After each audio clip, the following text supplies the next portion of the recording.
For this problem, we're going to solve a logarithmic equation. Here we have log of x plus 9 is equal to 2. There's no base written here, so we need to remember that that's really log base 10. The implied 10 is not written. The variable we're solving for is inside the logarithm. We need to get that out. The way we're going to do that is remember that if we have the logarithmic form, y equals log base a of x, that's equivalent to saying a to the y is equal to x. So the logarithmic form is equal to this exponential form. We want to rewrite this logarithmic equation in an exponential form. So we're going to take the base, which is 10, raise that to the power 2, and that has to equal the inside of the logarithm, x plus 9. 10 squared is 100, so 100 equals x plus 9. Subtract 9 from both sides, we get that x is equal to 91. Now that we've solved this equation algebraically, let's move to our smartboard interactive whiteboard and solve it using a graphing utility.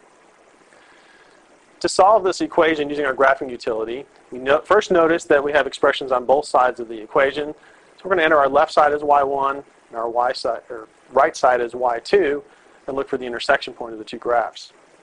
We go to our graphing calculator.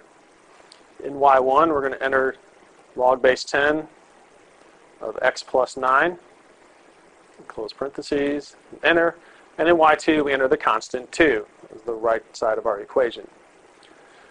We're going to graph that using our standard viewing window, which is minus 10 to 10 in both x and y. And we're looking for the intersection point. We can see the graph of y1, the logarithm, is rising slowly, but it is approaching our constant 2. So we feel pretty confident it's going to intersect, but it's going to intersect very far out there in x. So we want to pick a very big number for, or at least somewhat larger number for our x max.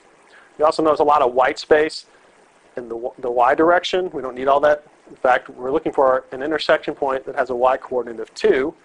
So we don't need our max and min in the y direction to be much beyond 2.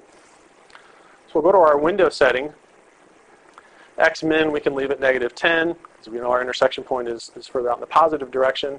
Our x max, we want to pick a bigger number. So let's pick something like 150. And we'll want to change our scale here since we're using such a big number. Let's go ahead and scale by 10. Now for our y min, remember our y coordinate is going to be 2. So let's choose a y min of 0 and y max of 4. So we surround 2, but we don't go much in either direction. We'll go ahead and keep our y scale as 1 and graph that. So here we have the graph of y1, and we get the graph of y2 coming across. You can clearly see that they cross here, and we know the log is going to keep increasing, so they won't cross again. So there's only one intersection point. We need that x coordinate there. So we're going to find the intersection point using our calc menu. Pick option 5 for intersect. First curve, we're on y1, so we just hit enter. Second curve, we're on y2, hit enter again. And for our guess, we'll scroll a little bit to the right, get a little bit closer to the point where the graphs cross.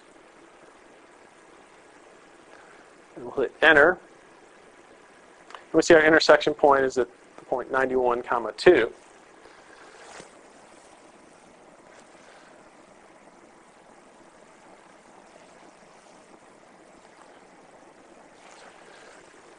So we're solving the equation log base 10 of x plus 9 equals 2. Using our graph, we see that the intersection point occurs when x is equal to 91. So the solution set to this equation is just 91.